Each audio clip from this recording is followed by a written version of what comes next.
জকিগঞ্জ সীমান্তে বিএসএফ এর অবৈধভাবে বাংলাদেশের অনুপ্রবেশ ও কৃষকদের ফসল নষ্টের ঘটনায় আজ ৩ নভেম্বর বিজিবি ও বিএসএফ এর ব্যাটালিয়ন কমান্ডার পর্যায়ে পতাকা বৈঠক অনুষ্ঠিত হয়।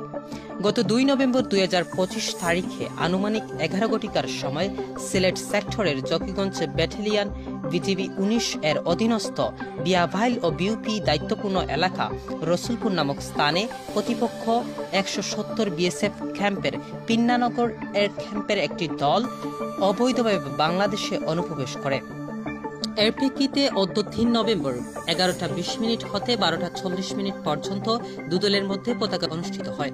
উক্ত পতাকা বৈঠকে বিজিবি অধিনায়ক বিএসএফ দল কর্তৃক বাংলাদেশের অভ্যন্তরে প্রবেশ ও কৃষকদের ফসল নষ্টের বিষয়ে তীব্র প্রতিবাদ জানান।